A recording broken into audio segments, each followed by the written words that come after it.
Close your eyes and think of your childhood home. Can you see it?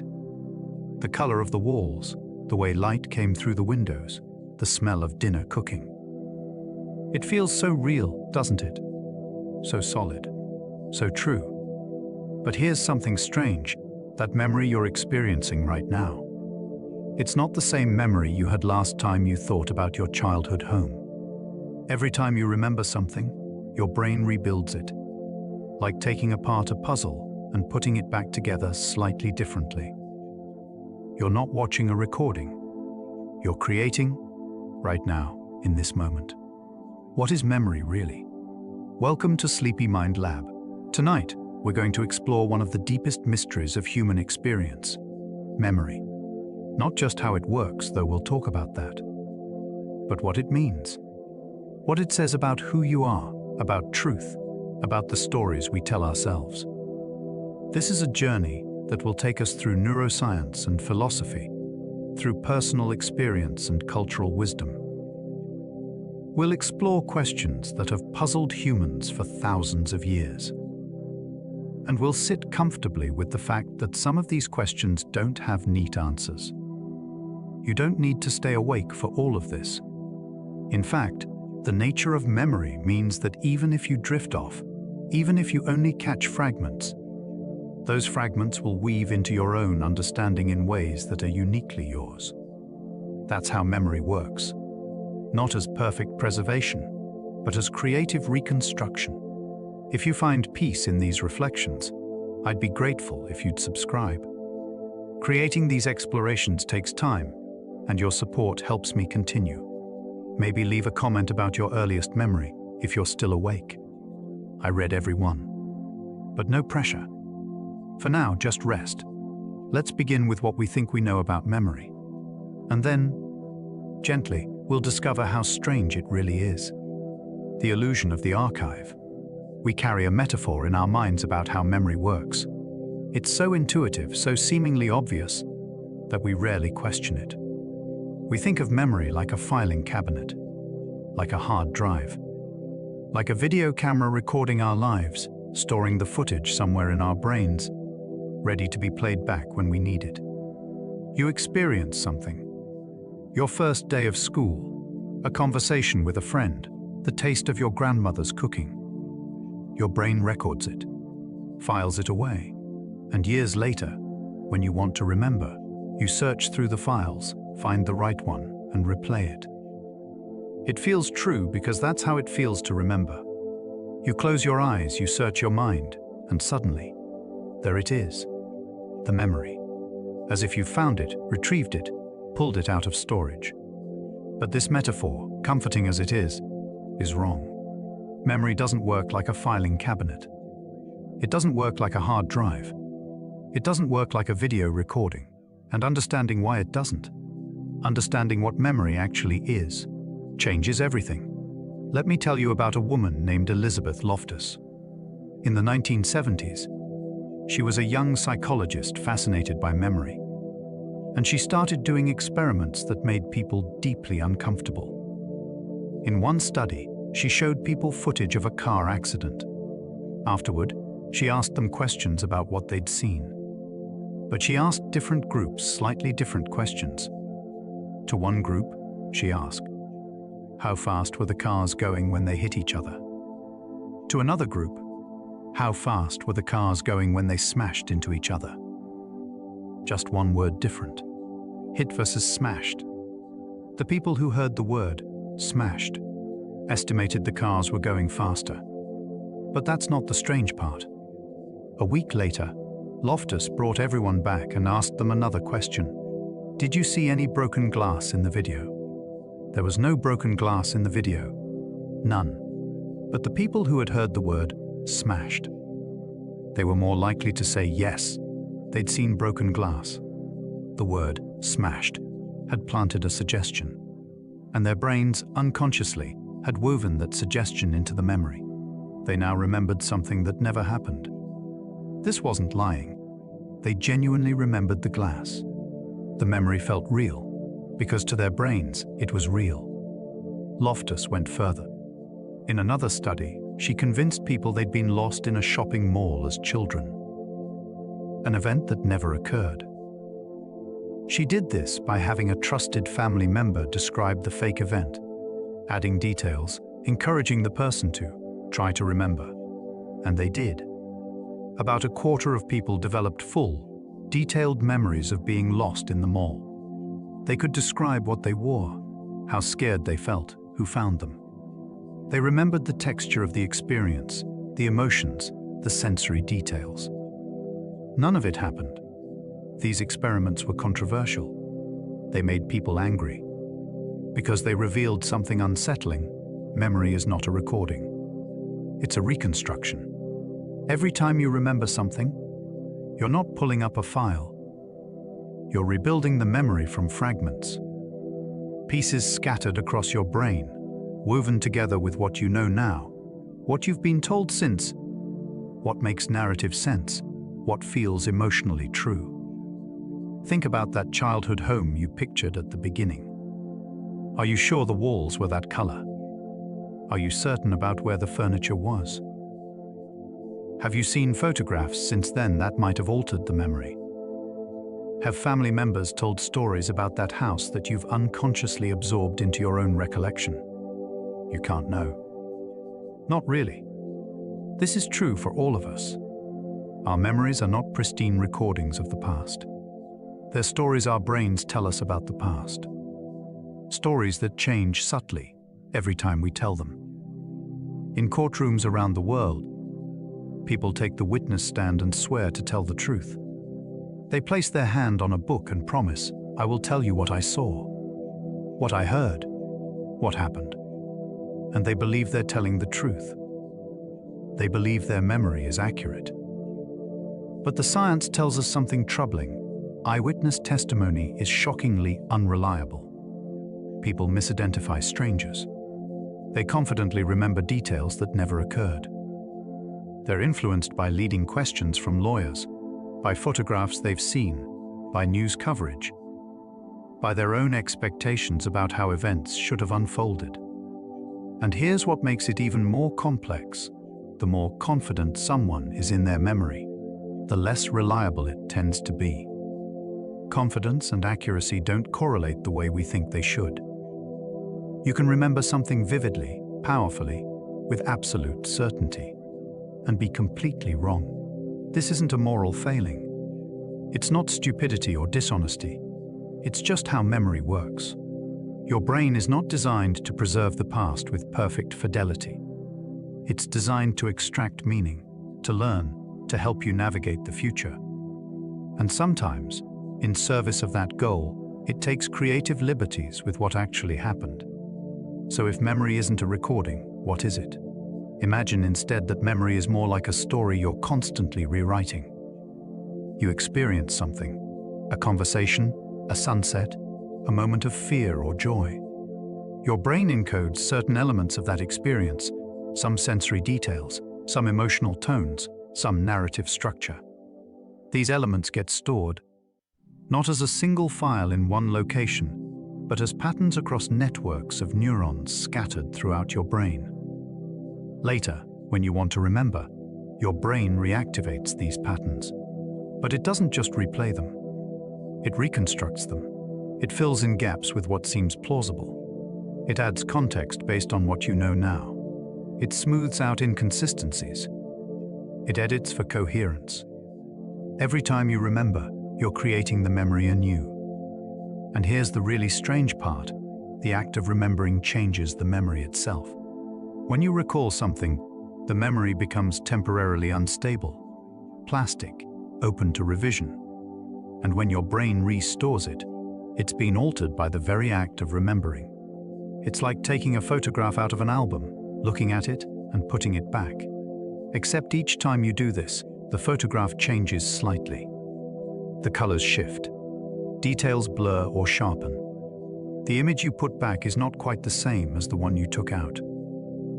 This process is called reconsolidation, and it means that your most cherished memories, the ones you've thought about most often, the ones you've told as stories again and again, are probably the most distorted. Because each time you've remembered them, you've changed them. Does this feel unsettling? It can be. We want to trust our memories. We want to believe that our past is solid, knowable, real. But maybe there's something beautiful in this uncertainty. Maybe memory isn't meant to be a perfect archive of the past. Maybe it's meant to be something else entirely. A tool for making meaning, for creating continuity, for building a sense of self that can grow and change while still feeling coherent. You're not a museum curator, carefully preserving artifacts behind glass. You're an artist, constantly painting and repainting the story of who you are. And that story doesn't have to be perfect to be true. It just has to be yours. Think about this as you rest tonight. Think about how your brain is right now, even as you listen to these words, quietly sorting through today, deciding what to encode, what to release, what to transform. You're not just remembering, you're creating, always creating. And in the morning, you'll wake up with a slightly different story than you had before. That's not something to fear. That's the strange, beautiful truth of being human, how remembering actually works. So if memory isn't like a filing cabinet or a video recorder, what's actually happening when you remember something? What's going on inside your brain when a smell triggers a memory from childhood? Or when someone's name is right on the tip of your tongue, but won't quite come? Let's look at the science. Not in a dry, textbook way, but as a kind of poetry.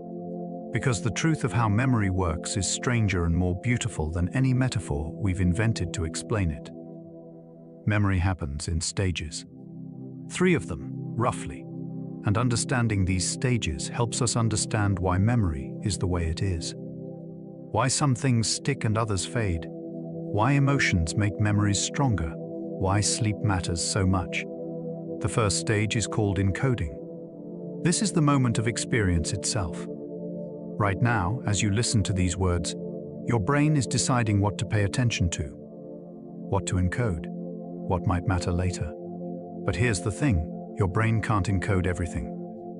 The world is too rich, too complex, too overwhelming. Every second, your senses are taking in millions of bits of information.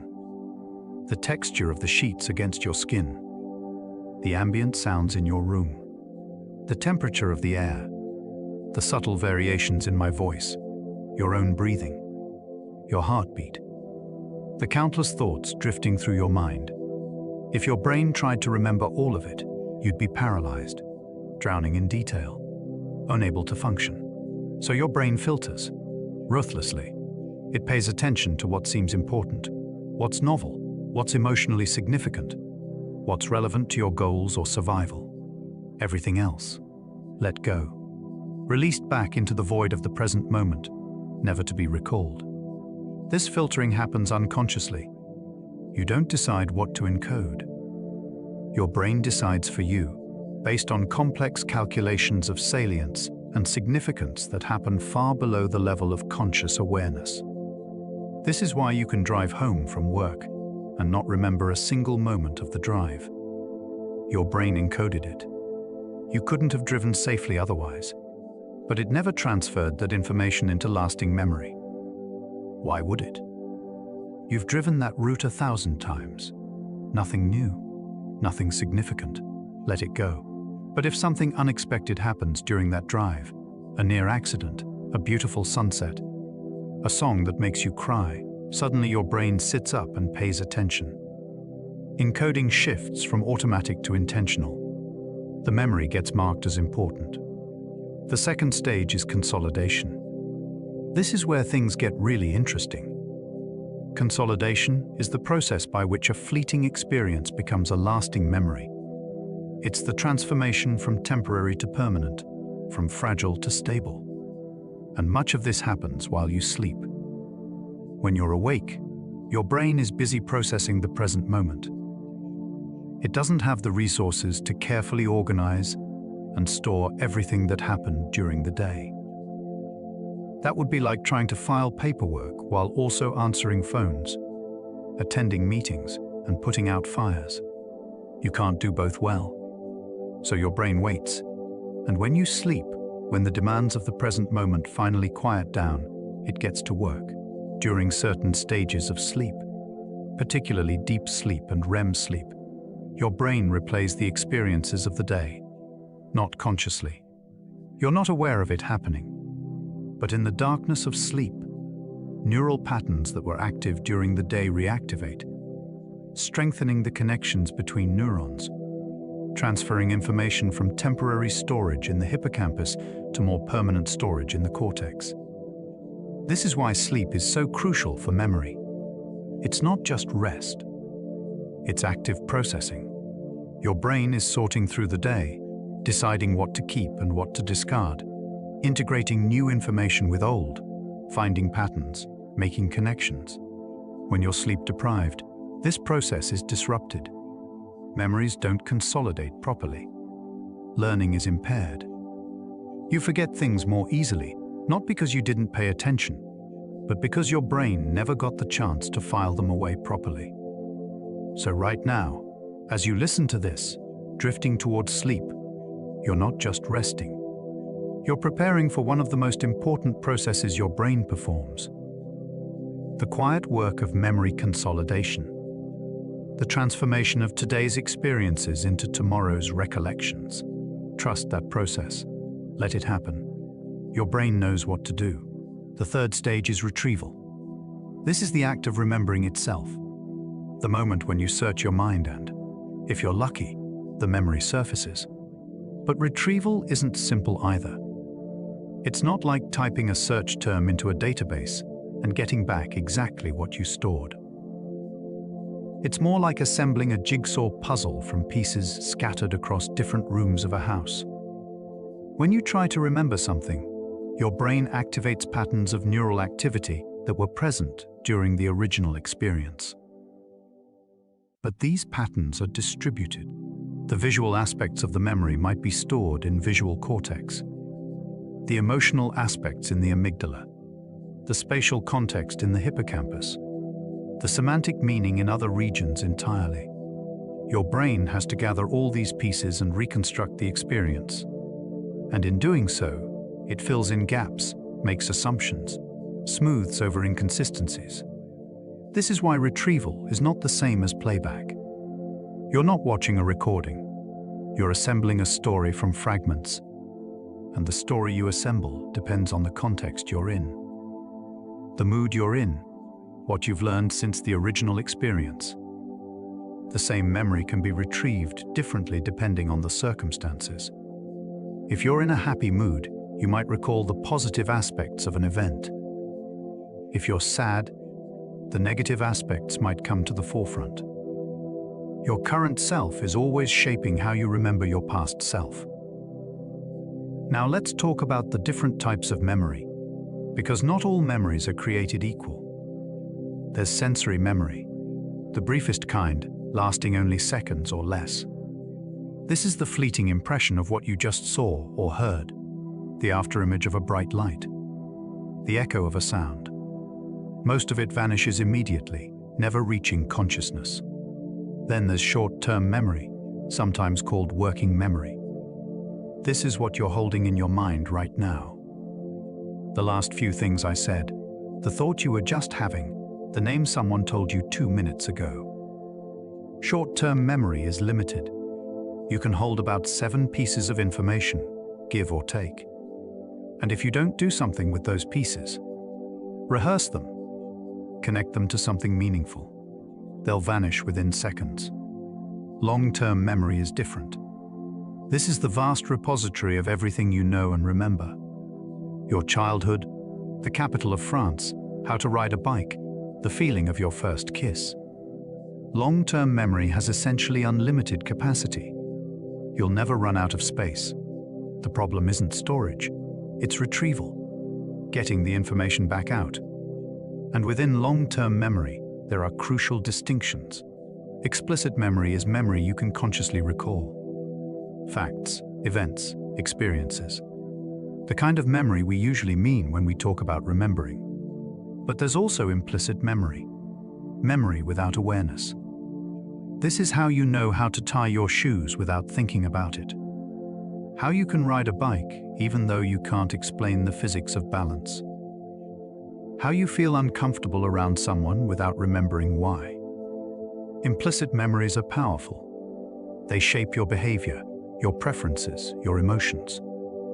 Often without you knowing they're even there. You don't remember learning them. You just know. Let's focus for a moment on the hippocampus. This small, seahorse-shaped structure deep in your brain is absolutely crucial for forming new memories. Think of the hippocampus as your brain's save button. When you experience something, the hippocampus binds together all the different elements of that experience. The sights, sounds, emotions, context, into a coherent whole. It's what allows you to remember not just isolated details, but complete episodes.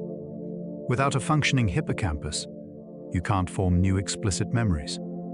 You can still remember the past. Old memories are stored elsewhere, but new experiences don't stick. You're trapped in an eternal present, unable to create new chapters in your life story. There are documented cases of people with hippocampal damage who live this way. Every day is new. Every conversation is the first. They can hold a short-term memory for a few minutes, but the moment they're distracted, it's gone. Forever. It's a stark reminder, memory isn't just about the past.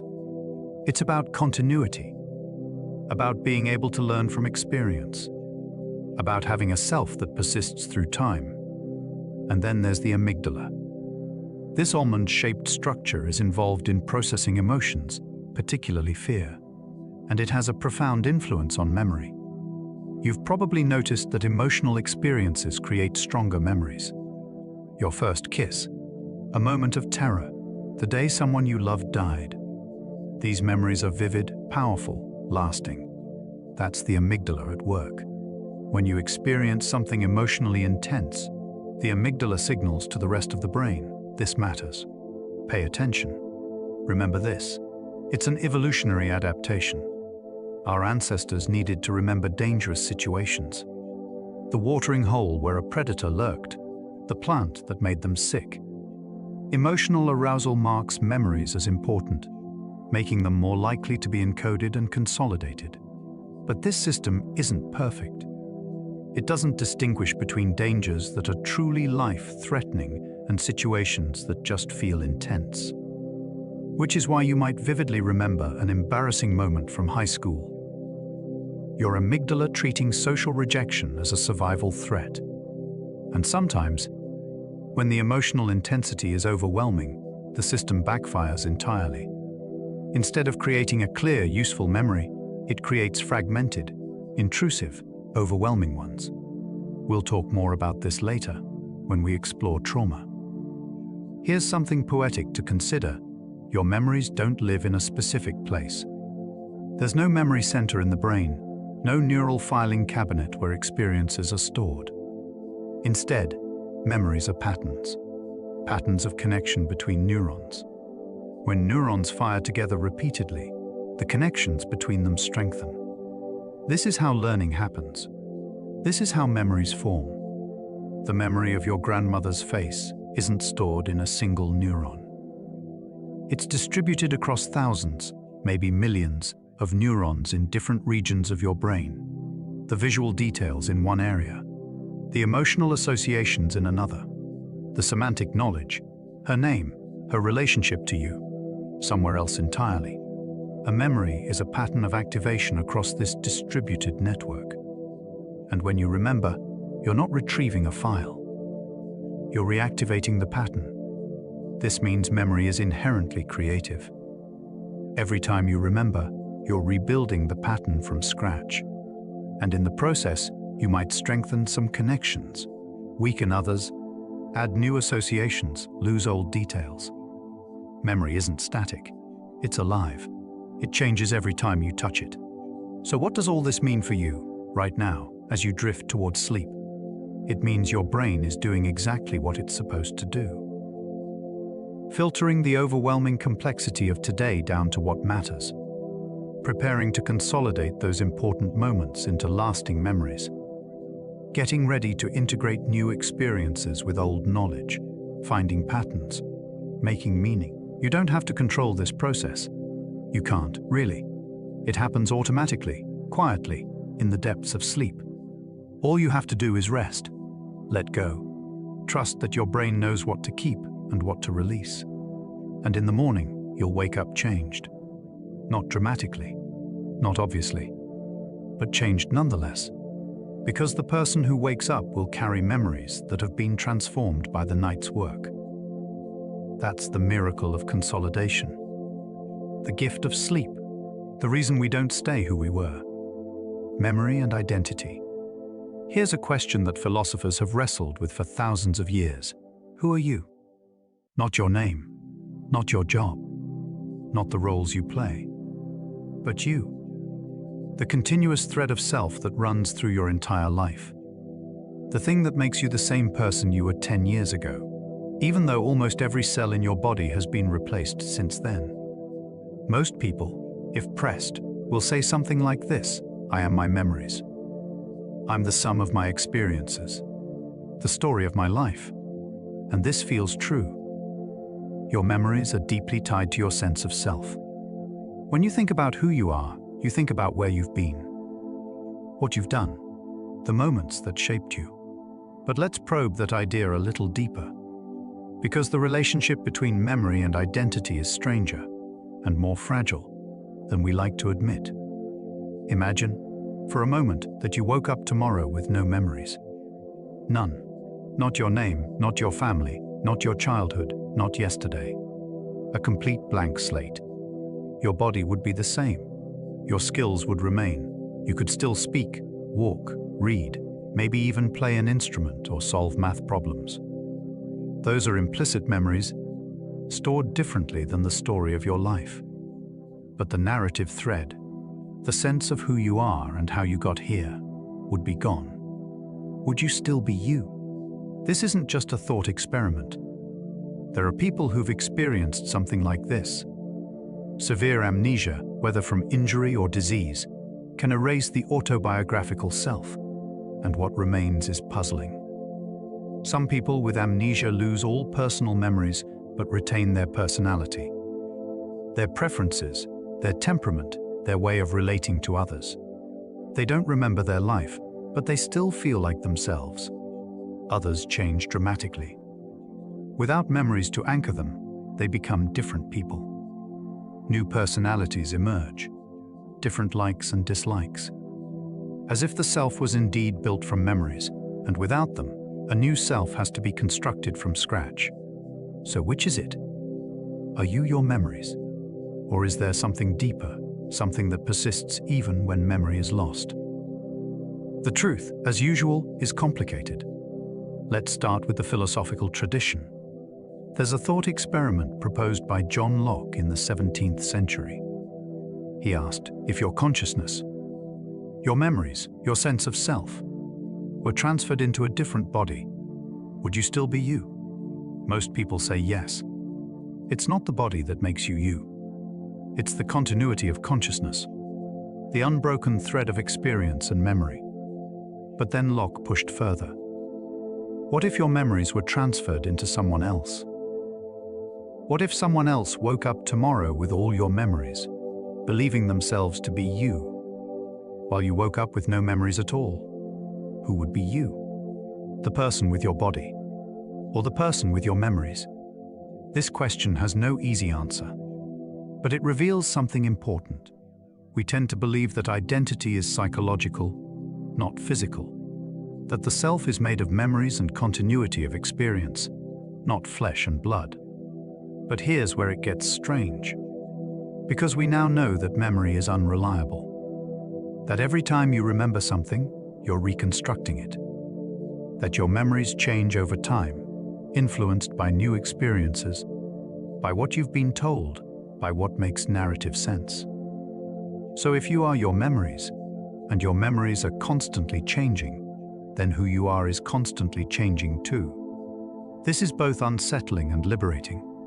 It's unsettling because it means there's no fixed, stable self, no unchanging essence. You're not the same person you were 10 years ago, not because your body has changed, but because your memories have changed. and with them, your identity. But it's also liberating, because it means you're not trapped by your past. The story you tell about yourself can be revised. The meaning you extract from your experiences can shift. You can become someone new without losing continuity. Think about childhood amnesia for a moment. You don't remember being 2 years old. Almost no one does. Those first few years of life, some of the most formative, when you were learning language, learning to walk, forming attachments, are gone. Were you not you during those years? Of course you were. But the person who has memories is not the same as the person who exists. You existed before you could remember. You were conscious, experiencing, learning, feeling. The self is bigger than memory. Memory is just one way the self knows itself. There's a condition called Alzheimer's disease that reveals this in heartbreaking ways. As the disease progresses, memories fade. First recent memories, then older ones. Eventually, people with advanced Alzheimer's may not recognize their children, may not know their own name, may lose the entire narrative of their lives. And yet, and this is important, they still exist. They still have experiences. They still feel emotions. They can still connect with others in the present moment, even if they can't remember 5 minutes ago. Are they still themselves? Their loved ones often struggle with this question. They mourn the person who was, the person who could remember shared history, who could tell stories, who had a coherent sense of self. But the person is still there. Changed, yes. Diminished, in some ways. But still present. Still experiencing. Still, in some fundamental way, someone. This tells us something profound. Identity is not just memory. It's also presence. The capacity to experience this moment, right now, regardless of whether you'll remember it later. You are not just the sum of your memories. You're also the awareness that holds them. And that awareness exists whether or not the memories do. But memory and identity are deeply intertwined, even if they're not identical. Because the stories we tell about ourselves shape who we become. This is called narrative identity. The idea that we understand ourselves through the stories we construct about our lives. Not just what happened, but what it meant. How it fits together. The arc of growth or tragedy or redemption. You have a story about yourself. Where you came from. What shaped you? Your struggles, your triumphs, your turning points. This story isn't fixed. You revise it constantly, consciously or unconsciously, as new experiences give old ones new meanings. And here's the key insight. The story doesn't just describe your identity. It creates it. When you tell yourself, I'm someone who perseveres through challenges, you're not just reporting a fact. You're shaping how you'll behave in future challenges. The story becomes a kind of instruction manual for the self. This is why therapy often involves revising personal narratives. Why recovering from trauma sometimes means finding a new way to tell the story of what happened. Not changing the facts, but changing the meaning. Shifting from victim to survivor, from damaged to resilient. The events don't change, but the self that emerges from those events can. There's a paradox at the heart of memory and identity. We need memories to have a coherent sense of self. To know who we are, we need to know who we've been. But at the same time, the self shapes which memories we keep and how we remember them. We remember things that fit our current sense of identity and forget things that don't. We revise memories to make them more consistent with who we think we are. So which comes first? Does memory create the self, or does the self create memory? The answer is both. They create each other in an ongoing loop. You are your memories. But your memories are also you. Shaped by the person you are now, telling the story of the person you were. This is why it's so hard to pin down a stable self, because the self is not a thing. It's a process, a constant conversation between past and present, between what happened and what it means. Let me tell you something that might seem obvious, but is actually deeply strange.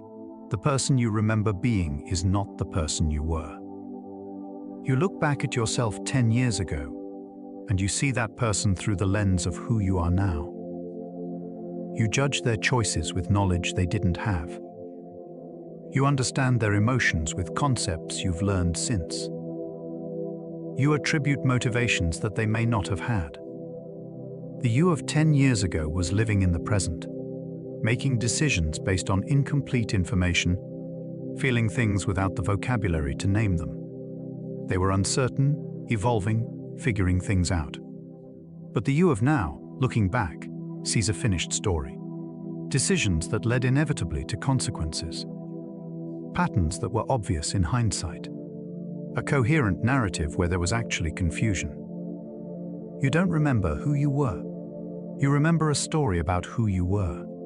And that story is told by the person you've become. This is why reunions can be so disorienting. The person you remember being isn't the person others remember you being. You were living from the inside, experiencing your own uncertainties and insecurities. They were seeing you from the outside, drawing conclusions about your confidence or your choices. Whose memory is right? Neither. And both. Because there's no objective truth about who you were. Only perspectives. Only stories. So if you are your memories, but your memories are unreliable and constantly changing, what does that mean for the continuity of self? Maybe it means that identity is less like a solid object and more like a river. Always flowing, always changing, but somehow remaining itself. The water in the river today is not the water that was there yesterday, but it's still the same river.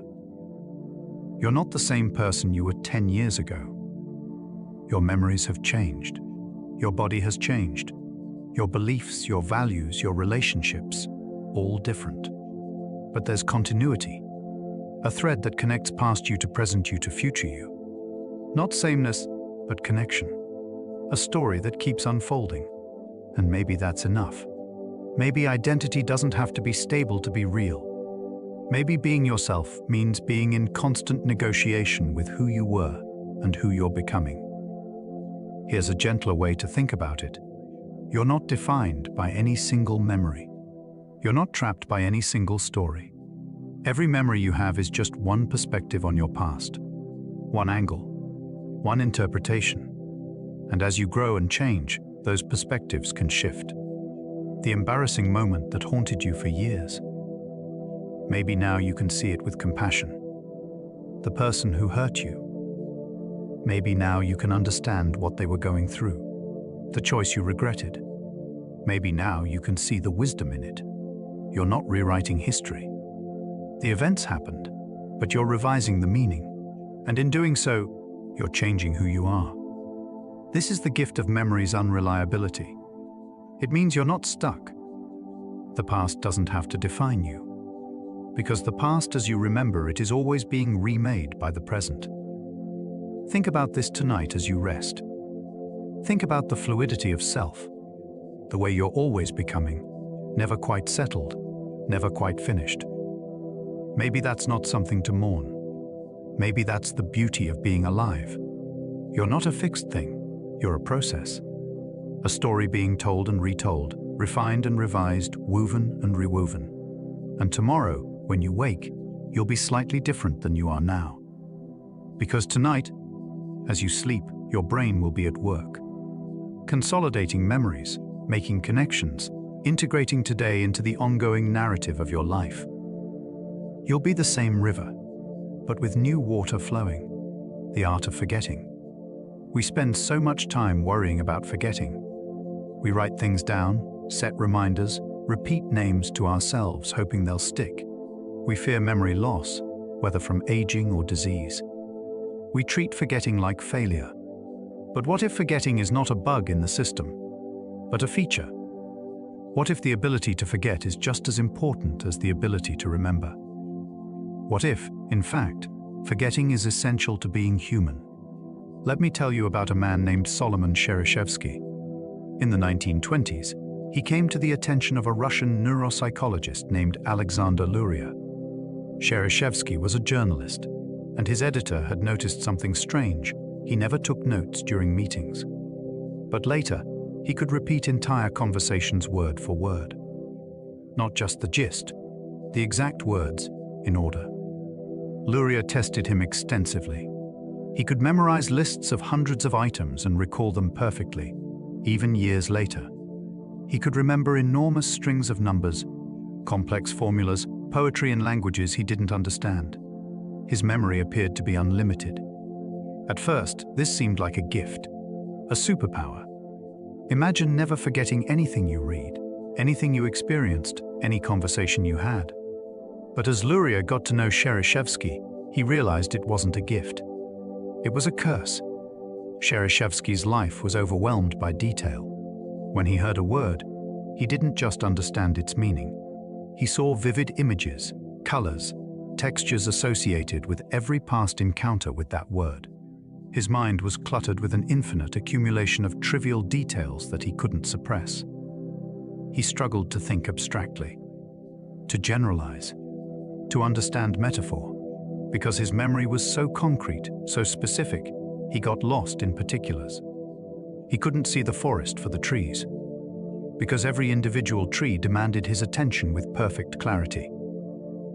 He couldn't recognize faces reliably, not because he forgot them, but because faces change slightly depending on angle, lighting, expression. Each encounter created a new, distinct memory, and he couldn't reconcile all the different versions into a stable representation of a person. Reading was torture. Every word called up so many associations, so many memories, that simple sentences became labyrinths. His mind couldn't stay on track. And perhaps most tragically, he struggled with identity. His sense of self was fractured by the sheer volume of detailed memories, each moment preserved with equal vividness, no clear hierarchy of importance, no ability to let the past fade into coherent narrative. He spent his later life performing as a mnemonist, a memory expert on stage. But privately, he was miserable. He tried desperately to learn how to forget. He wrote memories on paper and burned them, hoping that would help. It didn't. His gift was a prison. This story reveals something crucial. Forgetting is not the opposite of remembering. It's the complement. They work together. You need both. Because memory is not about preserving everything. It's about extracting what matters, finding patterns, building understanding. And to do that, you have to let go of the details that don't matter. Forgetting is how your brain distinguishes signal from noise. Think about learning. When you first encounter something new, a new language, a new skill, a new subject, everything feels important. Every detail seems relevant. Your brain encodes broadly, trying to figure out what matters. But as you gain expertise, something interesting happens. You start forgetting the details and remembering the principles, the patterns, the deep structure. A novice chess player remembers individual moves. A master remembers strategies, patterns, entire games as coherent wholes. They've forgotten the irrelevant details and retained the meaningful structure. This is what forgetting enables, the move from data to wisdom, from overwhelming specificity to useful generalization. If you couldn't forget, you couldn't learn. You'd be like Cherysheevsky, drowning in particulars, unable to see the big picture. There's a technical term for this process, selective forgetting. Your brain is constantly curating your memories, keeping what's useful and discarding what's not. And much of this happens during sleep. When your brain replays the day's experiences, it's not just strengthening memories, it's also weakening them. Selectively, memories that seem important get reinforced. Memories that seem trivial get pruned away. The connections between neurons literally weaken, making those memories harder to retrieve, until eventually they're gone. This isn't a failure of the system. It's the system working exactly as it should. You don't need to remember what you had for lunch 3 weeks ago. You don't need to remember the color of every car you passed on your commute. You don't need to remember every mundane conversation, every routine task, every unremarkable moment. Those details would clutter your mind, make it harder to think, harder to find what actually matters. So your brain, in its quiet wisdom, lets them go. But forgetting isn't just about details. It's also about pain. There's something called the fading effect bias. It means that the emotional intensity of memories fades over time, but negative emotions fade faster than positive ones. A painful breakup, a humiliating failure, a moment of loss. When these things first happen, the emotions are overwhelming, raw, all-consuming. But over time, the sharpness dulls. The memory remains, but the pain softens. You can think about what happened without being destroyed by it. Meanwhile, positive memories tend to retain their emotional warmth. Happiness, joy, love. These feelings stay more vivid in memory than they perhaps were in reality. This is your brain's way of keeping you functional. If painful memories retained their full emotional intensity forever, you'd be paralyzed by the accumulation of suffering.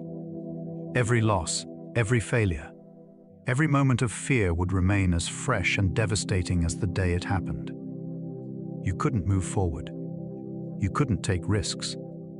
You couldn't love again, knowing that loss is always possible. Forgetting, or more precisely, the fading of painful emotions, is what allows you to heal, to grow, to try again. This doesn't mean the painful events didn't happen. It doesn't mean they don't matter. But it means you don't have to live in them forever. There's a difference between remembering and reliving. You can remember that something hurt without hurting as much in the remembering. That's the gift of time. The gift of forgetting. The past becomes memory. And memory, over time, becomes story. And story can be held more lightly than immediate experience. But sometimes forgetting doesn't happen the way it should. Sometimes memories get stuck. And that's when we enter the territory of trauma, which we'll explore more deeply in a later section. For now, let's just acknowledge, not all forgetting is easy. Not all pain fades at the same rate. Some memories resist the natural process of softening and integrating into the larger story of your life. That's not a moral failure. It's not weakness. It's just how the system sometimes works, or doesn't work, when the intensity of experience overwhelms the brain's normal capacity to process it. Healing, in those cases, often requires help, support. Sometimes therapeutic intervention to help the brain finally do what it wasn't able to do on its own, transform overwhelming memory into integrated narrative. But even then, the principle remains: forgetting is not the enemy. The inability to forget, to let go, to move on, to allow pain to fade. That's the problem. Here's another way forgetting serves you. It makes the present possible. Imagine if every past version of yourself was equally present in your mind. Every mistake you ever made, every embarrassing moment, every time you failed or hurt someone or fell short of your ideals. All of it vividly, painfully present. You couldn't function. You'd be crushed by the weight of accumulated regret. But forgetting allows for renewal, allows for growth, allows you to be someone new without constantly being reminded of everyone you've been. You're not erasing the past. The experiences still shaped you. The lessons still inform you. But the details, the specifics, the visceral intensity, those can fade. And in that fading, there's grace. There's permission to be more than your worst moments. Permission to try again, love again, fail again without being defined by every failure that came before. Forgetting also makes room for joy in the present. If you remembered every meal you've ever eaten, food would lose its novelty. If you remembered every sunset, they'd all blur together. If you remembered every conversation with precision, you'd never be surprised by anyone. Forgetting creates freshness. It allows experiences to feel new even if they're similar to past ones. It lets you fall in love with the same person again and again, because you don't perfectly remember every conversation, every moment, every day. There's a reason the brain doesn't encode routine. Routine is, by definition, repetitive. To remember every instance of routine would be to lose the ability to notice what's genuinely new, genuinely different, genuinely worth attending to. Forgetting clears the stage, makes room for the present to matter. So what does this mean for you, lying here, thinking about memory? It means you can stop worrying quite so much about what you're forgetting. Your brain knows what it's doing. It's curating, editing, making space. The details you can't recall, most of them don't matter. Your brain made that decision for you, wisely. The painful memories that have softened over time. That's not denial. That's healing. That's your brain working to keep you whole. The past that feels hazier than you'd like. That's not loss. That's making room for the present. For the future. For who you're still becoming. You're not meant to carry everything. You're meant to carry what serves you. What teaches you? What connects you to yourself and others? Everything else. Let it go. Let it fade. Let it become part of the background, the foundation, without demanding constant attention. Forgetting is not failure. It's freedom. It's the art of being present, unencumbered by the overwhelming weight of every detail of every moment you've ever lived. Tonight, as you sleep, your brain will forget. Actively, deliberately, wisely. It will prune what doesn't serve you, soften what hurts, make space for tomorrow. Trust that process. Trust that what you need to remember, you'll remember. And what you forget, you were meant to forget it. That's not loss. That's life. Nostalgia and the romanticized past. There's a bittersweet ache that sometimes comes when you think about the past. Maybe it's triggered by a song from your teenage years, or a smell that reminds you of your grandmother's kitchen, or an old photograph of a time that feels impossibly distant. This feeling has a name, nostalgia, and nostalgia is one of the strangest things memory does, because it makes us long for a past that, if we're honest, probably wasn't as good as we remember it. Nostalgia wasn't always considered a positive emotion. In fact, for centuries it was thought to be a disease. The word comes from Greek nostos, meaning homecoming, and algos, meaning pain. Pain from being unable to return home. In the 17th and 18th centuries, doctors diagnosed nostalgia in soldiers, sailors, and travelers who were far from home for long periods. They showed symptoms: melancholy, insomnia, weakness, sometimes even fever. The cure, supposedly, was to return home. But over time, nostalgia transformed. It stopped being a pathology and became something we all experience. Something that can actually be pleasant, even when it's tinged with sadness. Because nostalgia isn't really about the past. It's about what the past means to us now. Here's how nostalgia works in the brain. When you remember the past nostalgically, you're not just recalling events. You're activating reward centers, the same ones involved in pleasure and desire. You're creating a warm, idealized version of what was. And crucially, you're often remembering specific periods of your life with disproportionate intensity. Psychologists have found something called the reminiscence bump. When people are asked to recall significant memories from their entire lives, there's a spike in memories from ages roughly 15 to 30. Not childhood, though childhood has its own special place. And not recent years, but those transitional years of late adolescence and early adulthood. Why? Because that's when you're forming your identity, experiencing firsts, making choices that shape the trajectory of your life. The emotions are intense. Everything feels important.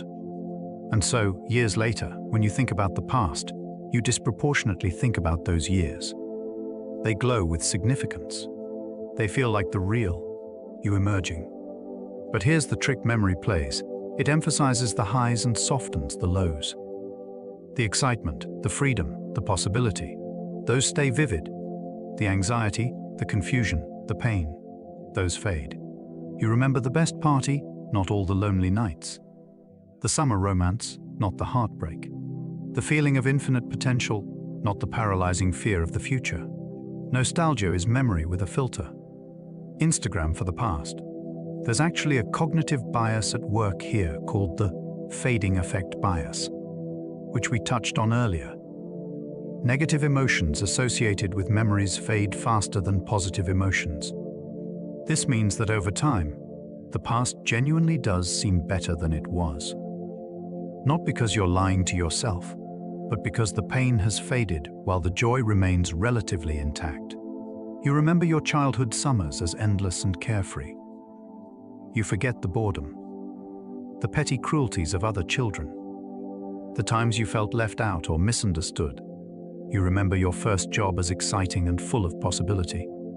You forget the stress, the long hours, the imposter syndrome that kept you up at night. Your brain is literally rewriting the past to be more pleasant than it was. And in some ways, this is beautiful. It allows you to carry positive associations with your own life, to feel that your journey has meaning, to have warm feelings about where you came from. But it can also trap you, because nostalgia can become a prison if you're not careful. If you believe too strongly in the romanticized past, the present can never measure up. Things were better back then. People were kinder. Life was simpler. Why was happier? Were they? Were you? Or is your brain simply doing what brains do? Softening the rough edges, highlighting the best moments, creating a story about the past that feels coherent and meaningful. This is especially true on a cultural level. Every generation seems to believe that the world is getting worse, that values are degrading, that the past was a golden age. But if you actually look at the past, really look beyond the nostalgic glow, it's complicated. There were good things, yes, but also suffering, injustice, fear, limitations. The past is never as simple as nostalgia makes it seem. Why do we do this? Why does the brain create these idealized memories? One reason is that nostalgia serves a purpose. It connects you to your past self. It creates continuity. When you feel nostalgic, you're reminding yourself of where you came from, what shaped you, who you've been. This can be grounding. Especially in times of change or uncertainty, nostalgia offers a sense of stability. A reminder that you've been through transitions before, that there's a thread connecting past you to present you. Nostalgia also strengthens social bonds. When you share nostalgic memories with others, remember when we did this, remember that time.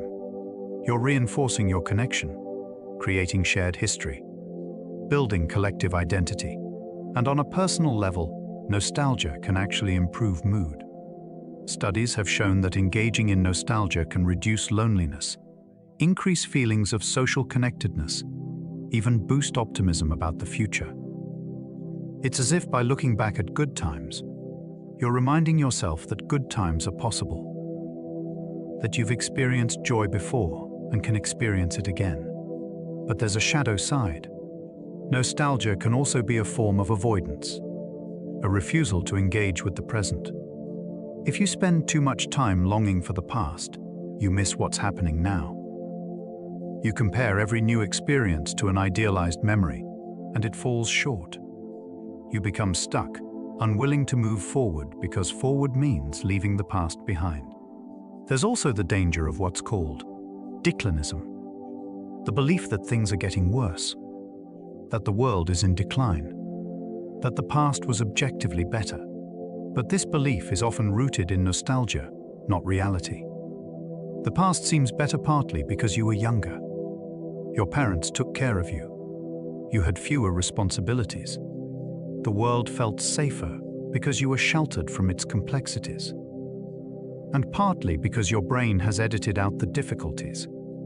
The past you're longing for never existed exactly as you remember it. Here's something interesting. Nostalgia tends to focus on specific sensory details. A song, a smell, a particular quality of light. Proust wrote about this famously. The taste of a Madeleine cookie dipped in tea that suddenly transported him to his childhood, unlocking a flood of memories. These sensory triggers are powerful because they bypass the narrative, conceptual part of memory. They hit you at a more immediate, emotional level. You hear a song from high school, and suddenly you're there. Not thinking about high school, but feeling it. The particular quality of longing or excitement or belonging that you felt then. This is beautiful. It's one of the ways the past stays alive in us. Not as facts or stories, but as embodied feeling. But it's also illusion. Because that feeling, intense as it is not a perfect reproduction of the past. It's a creation. Your present self, experiencing an echo, interpreting it through the lens of everything you've become since. You can never actually go back. The you that hears the song is not the you that first heard it. And the past you're feeling nostalgic for is not the past as it was, but the past as you've reconstructed it. So how do we live with nostalgia? How do we honor the past without being trapped by it? Perhaps the key is to hold nostalgia lightly, to enjoy the warm feelings it brings without mistaking them for objective truth. Yes, you had good times, but you also had hard times. The past contains both. Yes, the song makes you feel something powerful. But it's not transporting you back. It's creating a new experience, here in the present, informed by but not identical to the original. You can love your past without living in it. You can honor where you came from without believing it was better than where you are. There's also wisdom in recognizing that future you will probably feel nostalgia for right now. This moment, with all its imperfections, will one day glow with its own bittersweet beauty. The struggles you're facing now. Future you will have forgotten some of them, softened others, and romanticized the parts that weren't struggles at all. Knowing this can help you appreciate the present. Not because the present is perfect, it isn't, but because it's real, it's happening. It's your life right now, before memory gets its hands on it and starts rearranging everything. One day, you'll look back at tonight, lying here, listening to these words, thinking about memory, and it will seem distant and strangely beautiful. You'll forget that you were tired or worried or couldn't quite get comfortable. You'll remember the quiet, the stillness, the feeling of reflecting on something meaningful. Future you will be nostalgic for present you. So maybe, right now, you can feel grateful. Not for a past that's been idealized by time, but for this moment.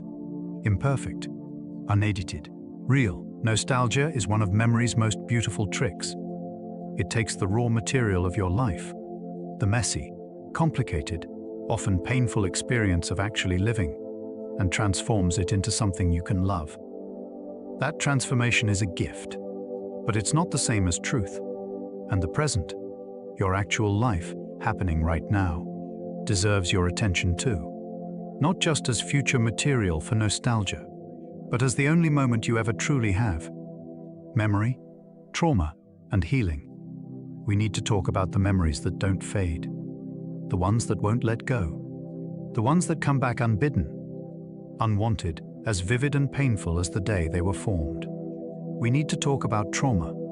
This section will be gentle, because trauma is not gentle. And if you're listening to this and carrying painful memories that feel too heavy, that intrude when you don't want them, that won't soften with time, I want you to know you're not broken. Your memory is not failing you. In fact, in a tragic way, it's working exactly as it was designed to.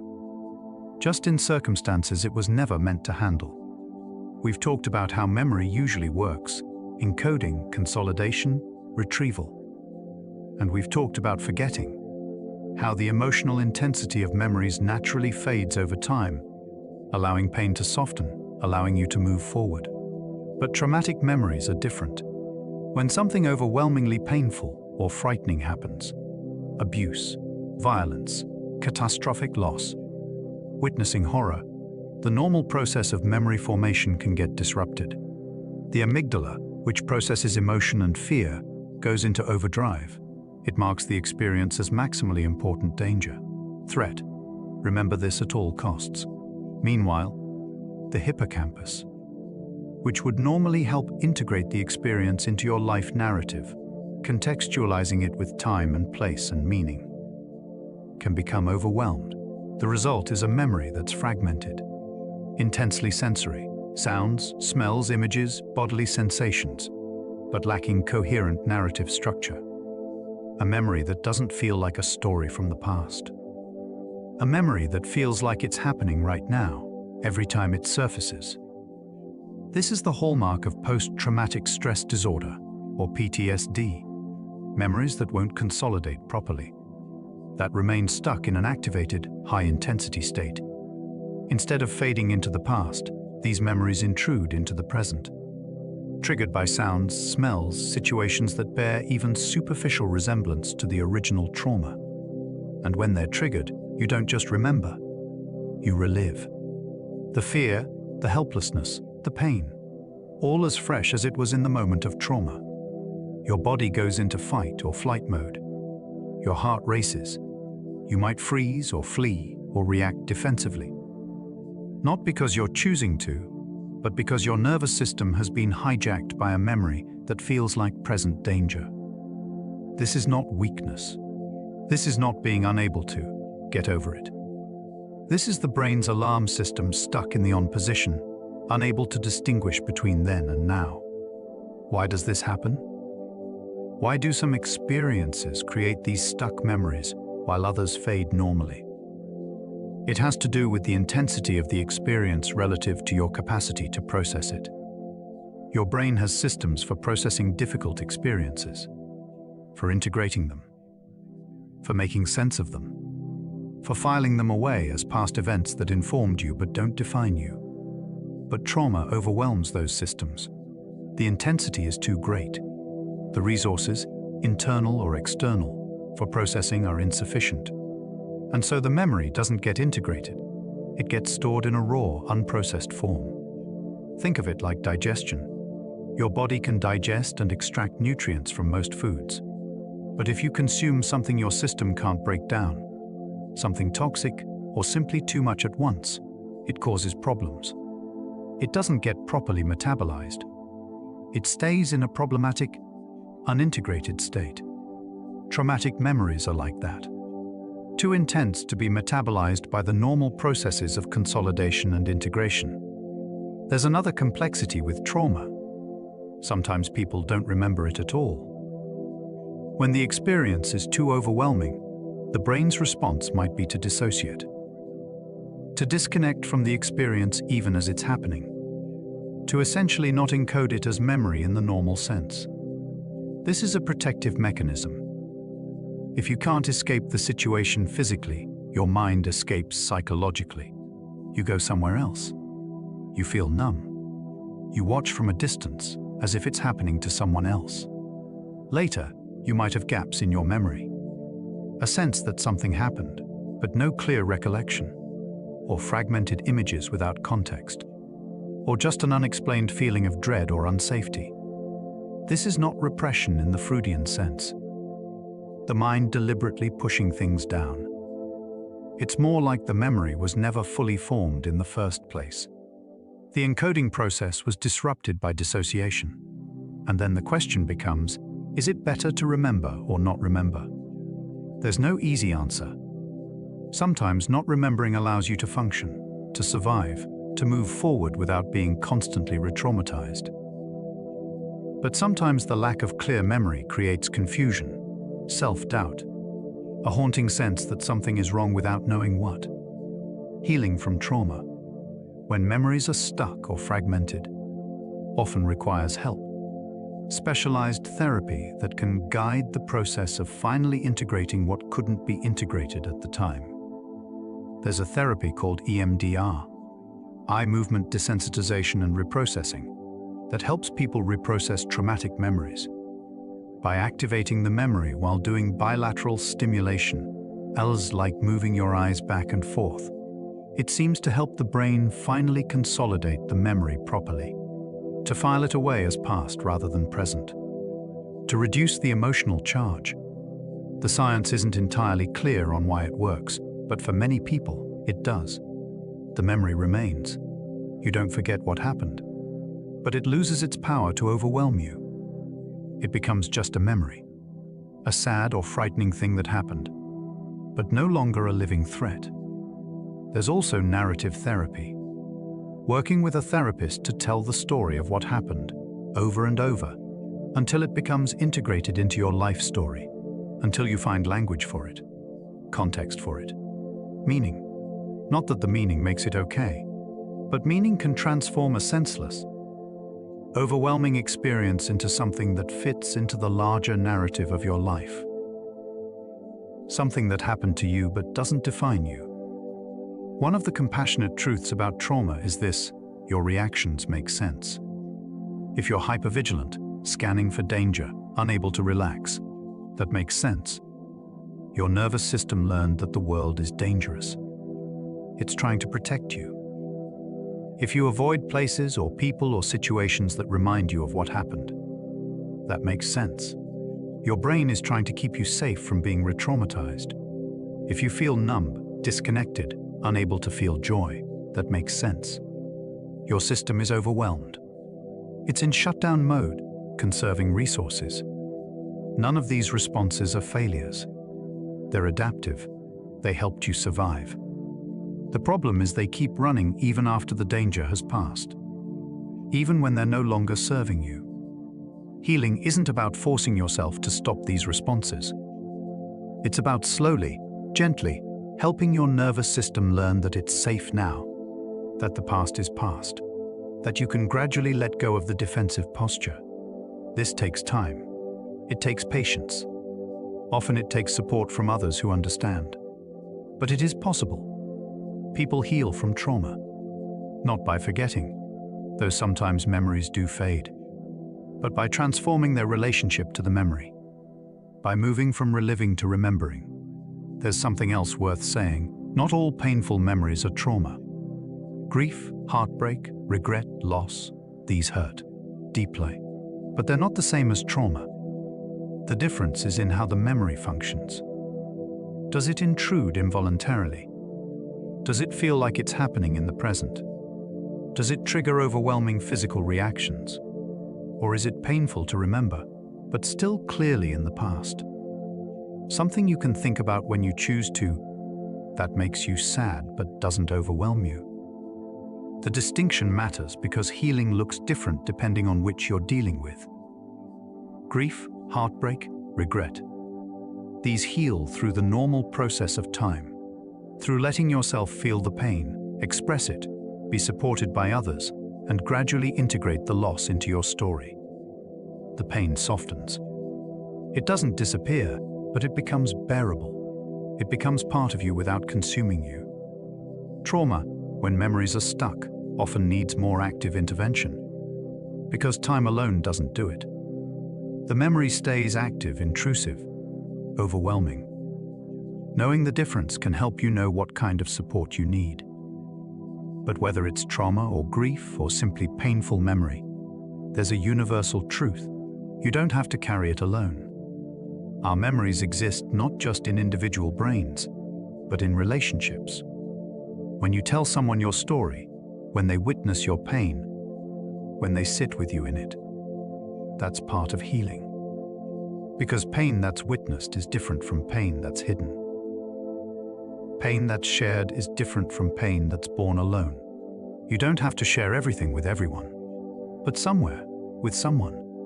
A friend, a therapist, a group of people who've been through similar things. Allowing your story to be known can shift how the memory lives in you. It moves from being a terrible secret to being a known truth, and there's relief in that, even when the truth is painful. Tonight, as you rest, if you're carrying memories that are heavy, memories that won't soften, that intrude, that feel too much to hold, I want to offer you this. You're still here. You survived. And the fact that you're listening to this, thinking about memory, seeking understanding, that's strength. Healing doesn't mean the past didn't happen. It doesn't mean you have to forgive or forget, or be grateful for what hurt you. It means you get to live, fully, in the present, without being constantly pulled back into what was. It means the memory becomes yours to hold, rather than something that holds you. And that's possible. Not always easy, not always fast, but possible. Memory is meant to serve you, to help you learn, grow, connect. And when memory stops serving you, when it traps you, overwhelms you, defines you against your will, that's when you deserve support, help, healing. You don't have to figure it out alone. And you don't have to stay stuck in memories that won't let go. There are ways forward, and you deserve to find them. Rest now. You're safe here. Whatever you're carrying, you can put it down for tonight.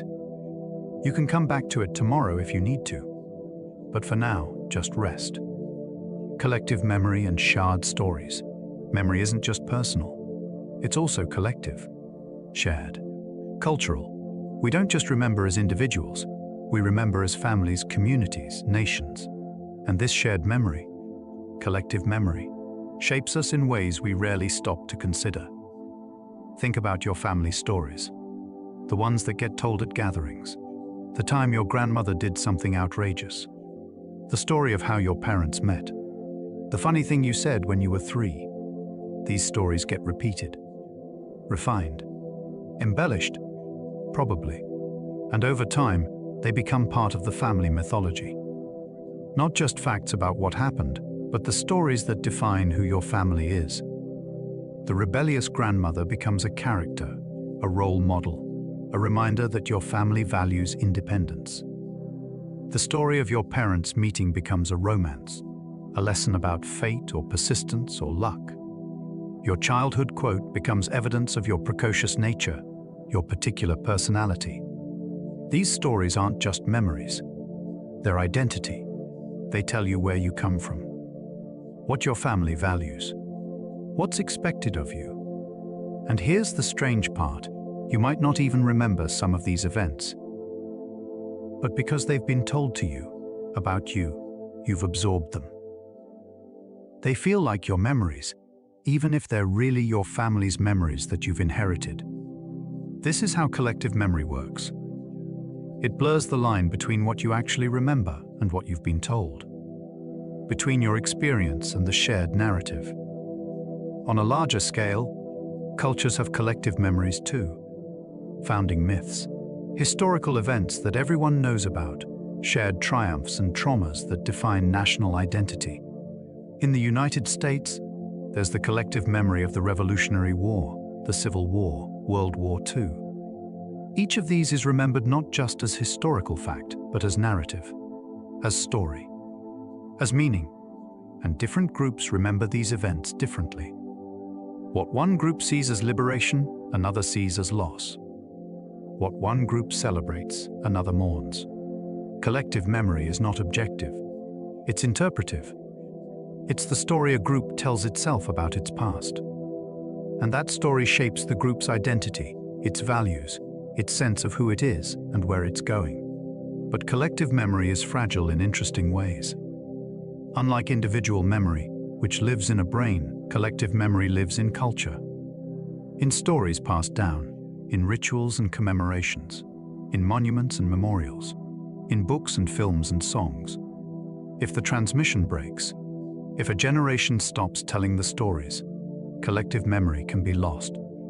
And if the transmission is distorted, if stories are deliberately changed or suppressed, collective memory can be rewritten. This is why control of history is always a form of power. Who gets to decide what's remembered and how it's remembered? Whose stories are told and whose are silenced? These questions are political. They shape not just how we understand the past, but how we imagine the future. There's a phenomenon called the Mandela effect. It's when a large group of people remembers something that never happened, or remembers it differently than it actually happened. The name comes from the fact that many people remember Nelson Mandela dying in prison in the 1980s. They have vivid memories of news coverage, of his funeral, of the mourning. But he didn't die then. He was released from prison in 1990 and became president of South Africa. He died in 2013. How can thousands of people share the same false memory? Part of it is confusion. Perhaps they're conflating him with another anti-apartheid activist who did die in prison. Part of it might be false suggestions. Someone mentioned it, and the idea planted itself, and over time it felt like a real memory. But part of it is also how collective memory forms. We don't just remember individually. We remember through conversation, through media, through cultural narratives.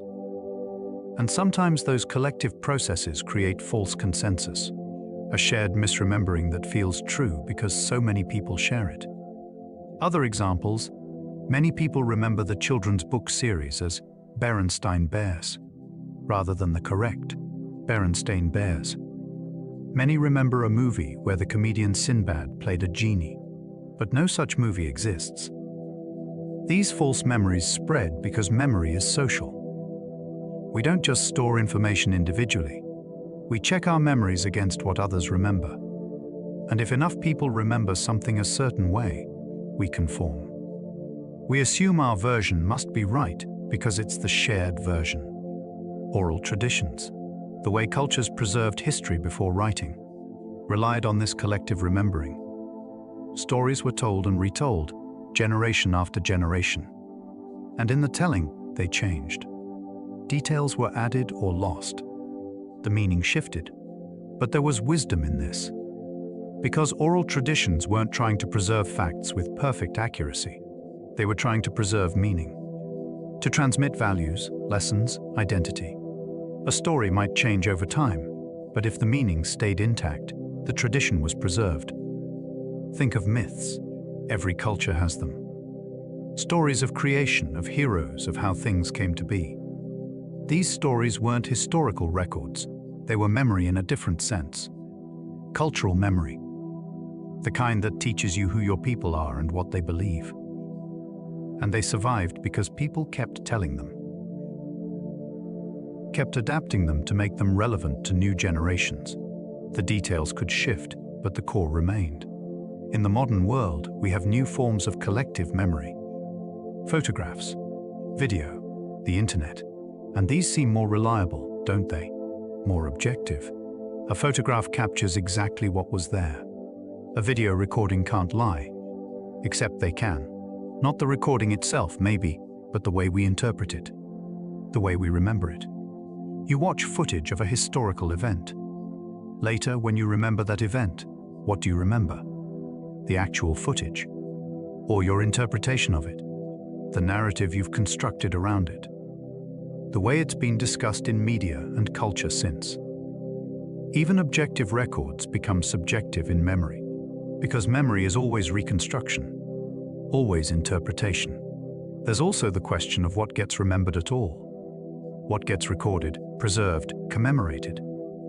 History, they say, is written by the victors. But it's more complex than that. History is written by those with power, those with resources, those whose stories are considered worth preserving. Countless voices, countless experiences, countless perspectives. Lost, not remembered. Not because they didn't happen, but because no one with power decided they mattered enough to preserve.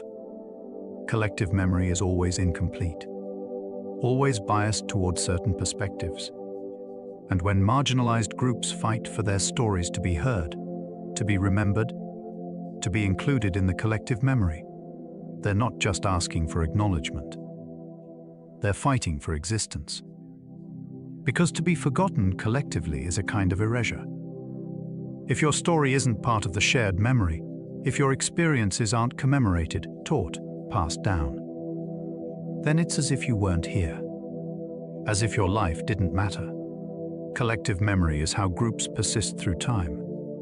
And exclusion from that memory is a form of violence. So what do we do with all this? How do we hold collective memory responsibly? Perhaps we start by recognizing that collective memory, like individual memory, is not fixed, not objective. It's a living thing, always being revised, reinterpreted, contested. We can ask, whose voices are included in the collective memory? Whose are missing? What stories are told and what stories are silenced? We can be curious about the narratives we've inherited. Where did they come from? Who benefits from them being told this way? What would change if we told them differently? This doesn't mean rejecting all collective memory. It means holding it lightly, critically, knowing that every shared story is someone's version, and other versions exist. And on a personal level, we can recognize that the stories your family tells, the cultural narratives you've absorbed, the collective memories you carry, these aren't just facts. They're interpretations. They shape you, but they don't define you. You can honor the stories you've inherited while also questioning them. You can keep the parts that serve you and let go of the parts that don't. You're not obligated to carry every collective memory that's been handed to you. You get to decide which stories you keep telling, which traditions you preserve, which parts of your cultural inheritance you claim and which you release. Tonight, think about the stories you carry. Not just your personal memories, but the shared ones, the family stories, the cultural narratives, the collective memories that have shaped how you see yourself and the world. Some of them are beautiful, some of them are lies, some of them are both. You don't have to carry them all. You don't have to remember the way you've been told to remember. You can be part of the collective without being consumed by it. You can honor your roots while also choosing your own direction. Memory, individual and collective, is not a chain. It's a conversation between past and present, between self and community, between what was and what could be.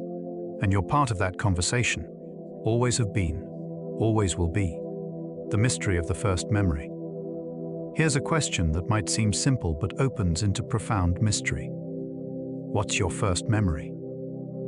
Take a moment and think about it. What's the earliest thing you can remember? How old were you? What was happening? Maybe you're picturing something from when you were 3 or 4. Maybe a vivid moment from age 5 or 6. Maybe you think you remember something earlier, age 2, even infancy. But here's something strange, that memory you're picturing. It might not be real. Or rather, it might not be a memory in the way you think it is. Most people don't remember anything from before age 3. This phenomenon is called childhood amnesia, and it's universal. It happens to everyone, across all cultures. You existed before age 3. You were conscious. You experienced things. You learned language, learned to walk, formed attachments. You had emotions, preferences, experiences. But you can't remember any of it. Or if you think you can, the memory is probably reconstructed from photographs or stories you've been told, rather than a genuine recollection of the experience itself. Why? Why this gap? What's so special about age 3 that marks the boundary between remembering and not remembering? The answer has to do with how the brain develops, particularly the hippocampus, which is crucial for forming lasting memories. The hippocampus isn't fully mature until around age 3 or 4. Before that, it's still developing, and its ability to encode experiences into lasting episodic memories, memories of specific events in your life, is limited. You can learn during this time. You can form implicit memories, how to walk, how language works, which people are safe. But explicit memories, the conscious recollection of events, don't stick. There's also the development of the self. Before age 3, children don't have a fully formed sense of self as a continuous entity persisting through time. They live in the present. They have experiences. But they don't have the narrative self, the I, that can look back and say, I remember when that happened to me. Without a stable sense of self, there's no framework for autobiographical memory. No self to whom the memories belong. Language plays a role too. Much of how we remember is tied to language, the ability to narrate our experiences to ourselves and others. Before language develops fully, experiences might be encoded in sensory or emotional terms, but not in the verbal, narrative form that allows for explicit recall. This is why adults sometimes report having vague, non-verbal impressions of early childhood. A feeling, a sense of something, an image, but not a coherent memory with context and story. So when you think of your first memory, the one you're confident is real, how can you know it's actually a memory and not a reconstruction? Here are some clues that your first memory might not be genuine. If it's from before age 3, it's almost certainly not real. Your brain couldn't form that kind of memory yet. If it matches exactly with a family photograph, it's probably not real. You might be remembering the photo, not the event. If it's a story you've heard told many times by family members, it might not be your memory at all. You might have absorbed their memory and made it your own. If the memory is too clear, too detailed, too much like watching a movie, it's probably reconstructed. Real early memories tend to be fragmentary. A sensation, a feeling, a moment, not a whole scene.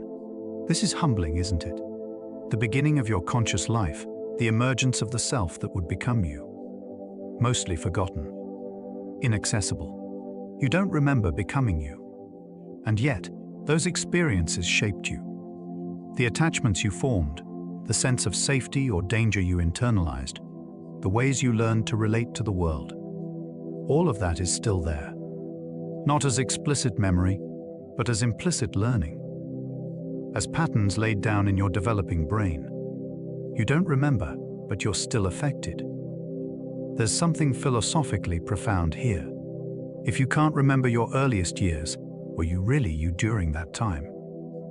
The person who lived those experiences, the infant, the toddler, didn't have the continuity of memory that we usually associate with personal identity. They experienced, but they couldn't remember. They existed, but they couldn't reflect on their existence. Were they you? Or were they someone you grew out of? Someone whose experiences became part of your foundation, but who no longer exists as a remembered self. And here's the deeper question. If identity requires memory, and memory has a beginning, then when did you begin? Not when you were born. Not when you first opened your eyes. But sometime around age 3 or 4, when your brain became capable of forming lasting memories. When you developed a sense of self that could narrate its own experience. Before that, nothing. A blank. A mystery you can never access, even though it's technically your own past. You emerged from amnesia. You woke up into memory. And everything before that waking is lost. For some people, this feels like loss. A sadness that the beginning of their own story is missing. That they can't go back to the very start and know what it was like. For others, there's acceptance. Those years are gone, but they were a necessary foundation. You had to exist without remembering before you could exist with remembering. And maybe there's something beautiful in that. The idea that you came from mystery. That the person you are emerged from a time you can't access, shaped by forces you can't recall. Your earliest self is both you and not you. The same body, the same brain, but without the continuity of memory that makes identity feel stable. Here's another interesting aspect. The memories you do have from early childhood, ages 3 to 7, say, are often not reliable either. Children's memories are highly malleable. They're easily influenced by suggestion, by what adults tell them, by their own imagination. A child might remember something that happened in a dream as if it happened in real life. They might remember a story they were told as if they experienced it themselves. They might combine multiple events into one memory, or split one event into many. And as you grow older, these early memories get revised again and again. Each time you recall them, you reconstruct them with your current understanding, your current vocabulary, your current sense of what's important.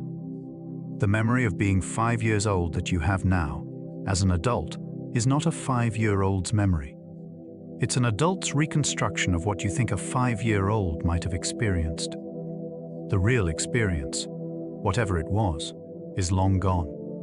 You're remembering a memory of a memory of a memory. So if your earliest memories are unreliable or even false, what does that mean for your sense of self? For the story you tell about where you came from? Maybe it means that the beginning of your story is always, to some extent, a creation. A narrative you've built from fragments, suggestions, photographs, stories told by others. And that's okay. Because identity is not about perfect recall of the past. It's about creating a coherent narrative that makes sense of who you are now. Your first memory, whether it's real or reconstructed, serves a purpose. It marks a beginning. It's the opening line of the story you tell about yourself. And like all good stories, the truth of it matters less than the meaning it carries. Tonight, as you drift towards sleep, maybe you can make peace with the mystery of your earliest years. With the fact that you came from amnesia, that the person you were before memory is forever unknown to you. You don't need to remember everything to be someone. You don't need perfect recall of your origin to have a self. The story starts where memory starts, and that's enough. Before that, mystery. A gap you'll never fill, a silence at the center of your autobiography. But from that mystery, you emerged, and here you are, remembering, reflecting, wondering.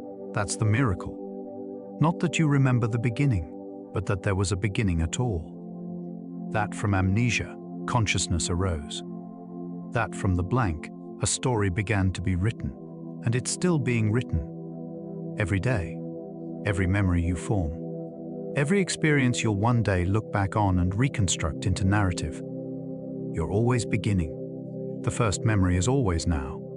Living with uncertainty. We've traveled far tonight, through neuroscience and philosophy, through personal identity and collective memory, through childhood amnesia and trauma, through nostalgia and forgetting. And if there's one thread that runs through all of it, it's this: memory is uncertain.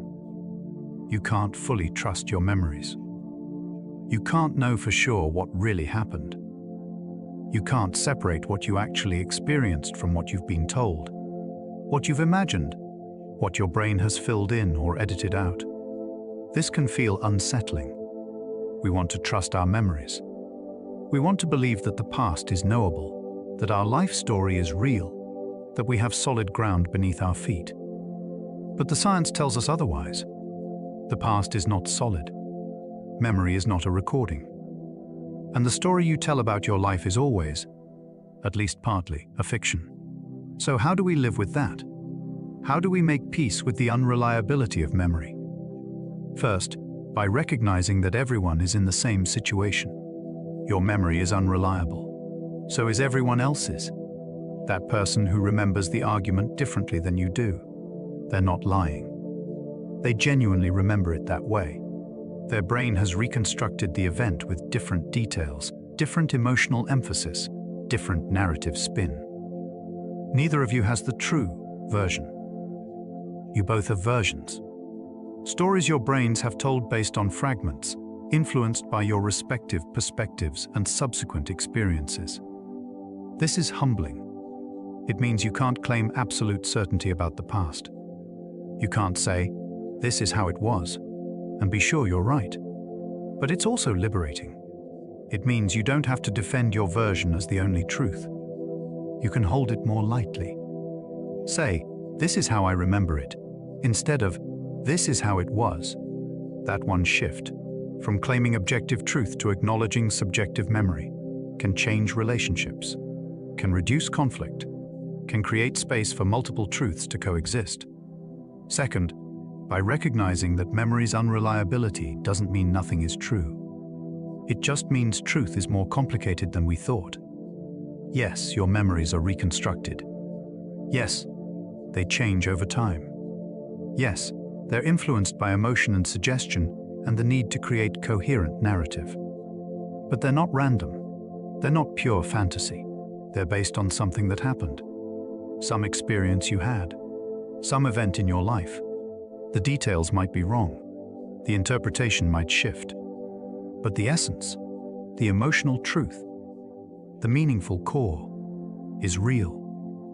When you remember a moment of deep connection with someone, maybe you don't remember the exact words that were said. Maybe the lighting in your memory is softer than it actually was. Maybe you're conflating two separate occasions into one. But the feeling of connection, that's real. That happened. And the memory, however reconstructed, points to something true about your relationship with that person. This is what philosophers sometimes call truth of meaning, as opposed to truth of fact. The facts might be fuzzy, but the meaning is real. Third, by recognizing that uncertainty creates freedom. If the past is not fixed, if memory is always reconstruction, then you're not trapped by your history. You can revise your interpretation. You can change the story. This isn't denial. It's not pretending bad things didn't happen. But it's recognizing that the meaning you extract from your experiences is not set in stone. The event that you've always remembered as your greatest failure. Maybe, from another angle, it was a necessary lesson. A moment of growth. A pivot point that led you somewhere you needed to go. You're not changing what happened. You're changing how you hold it. How you integrate it into your ongoing story. And that freedom, the freedom to reinterpret, to find new meaning, to revise the narrative, is one of the gifts of memory's plasticity. Fourth, by recognizing that perfect memory might not even be desirable. We talked earlier about Solomon Cherishevsky, the man who couldn't forget. His perfect memory was a curse.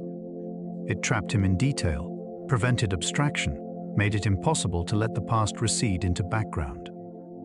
You don't want perfect memory. You want meaningful memory. Memory that serves you. Memory that helps you learn, grow, connect, understand. And meaningful memory requires forgetting, requires reconstruction, requires the very unreliability we've been exploring. So the fact that your memory is imperfect, that's not a bug. That's a feature. That's what makes memory useful, what makes it human. Fifth, by recognizing that living with uncertainty is not the same as living without meaning.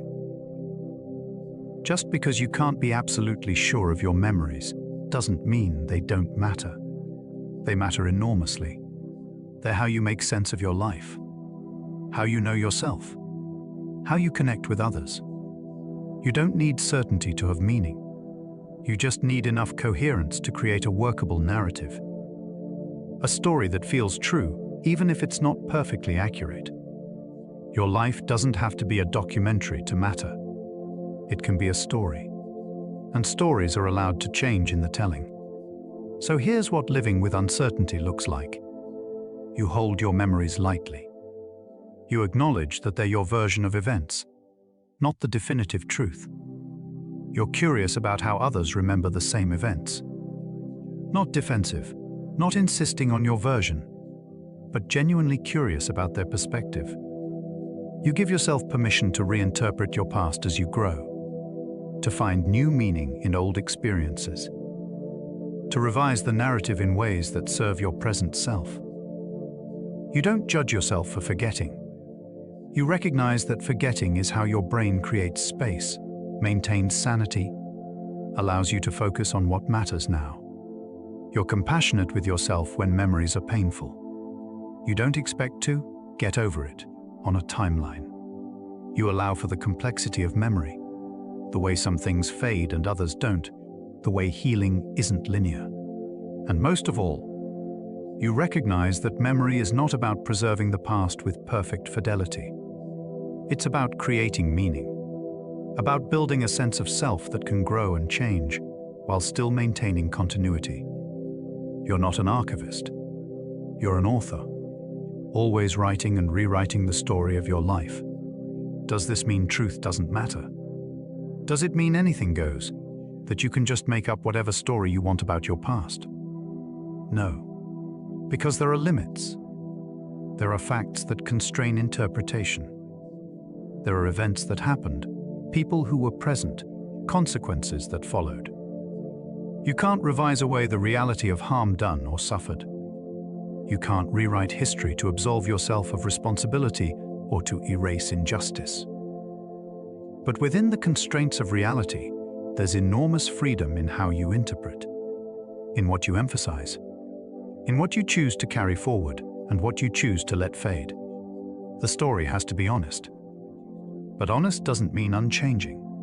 It means true to your experience as you currently understand it. Tonight, as you prepare for sleep, maybe you can release the burden of perfect memory. The expectation that you should be able to recall everything accurately, that your past should be clear and certain. You don't need perfect memory. You need memory that works, memory that serves you, memory that helps you be who you need to be in the present. And if that memory is uncertain, reconstructed, constantly revised, well, that's just being human.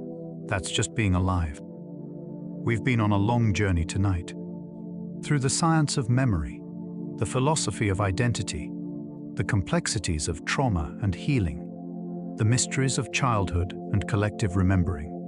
We started with a simple question: what is memory, really? And we've discovered that the answer is anything but simple. Memory is not a recording. It's a reconstruction. It's not a filing cabinet. It's a creative act. It's not objective truth. It's meaningful narrative. Memory is how you make sense of your life, how you know who you are, how you connect your past self to your present self to your future self. And memory is unreliable, changeable, influenced by emotion, suggestion, the need for coherence. It forgets what doesn't matter and sometimes what does. It softens pain and romanticizes joy. It creates false recollections and loses true ones. But none of that means memory doesn't matter. It matters enormously. It's just not what we thought it was. Maybe the real lesson is this: you are not the sum of your memories. You're the person who holds them, the awareness that witnesses the remembering. And that awareness, your consciousness, your presence, your capacity to experience this moment right now, that's more fundamental than any particular memory. You existed before you could remember. You exist now, whether or not you'll remember this moment tomorrow. And you'll continue to exist even as memories fade, change, are lost. The self is bigger than memory. Memory is just one way the self knows itself. Tonight, while you sleep, your brain will be at work, sorting through the day, deciding what to keep and what to release, strengthening some connections, weakening others. You're not in control of this process. You don't need to be. Your brain knows what it's doing. It's been perfecting this process for millions of years. Trust it. Trust that what you need to remember, you'll remember. And what you forget, you were meant to forget. Trust that the story you wake up with tomorrow will be slightly different from the one you're carrying now. And that's okay. That's growth. That's being alive. Memory is not about preserving the past perfectly. It's about extracting meaning, building continuity, creating a sense of self that can hold the complexity of experience without being overwhelmed by it. You're not a museum. You're a person. Always changing, always growing, always revising the story of who you are. And that story doesn't have to be perfect to be beautiful. It doesn't have to be certain to be true. It just has to be yours. As you drift off now, let go of the day. Let go of the need to remember everything. Let go of the stories you've been carrying that no longer serve you. Your brain will sort it out. We'll keep what matters. We'll release what doesn't. We'll weave today into the ongoing narrative of your life in ways that serve your growth, your healing, your becoming. You don't have to manage this process. You just have to rest. And in the morning, you'll wake up, slightly changed, with a slightly different story, a slightly different sense of who you are. And that's the gift of memory's unreliability. It means you're never finished, never stuck, always becoming. Thank you for spending this time with me tonight, for exploring these questions, for sitting with the mystery of memory and all it reveals about what it means to be human. I hope you found some peace in this exploration, some insight, some permission to hold your memories and yourself a little more gently. Sleep well, dream well, and when you wake, may you carry forward only what serves you. The rest, let it fade, let it go. You don't need to carry everything. You never did.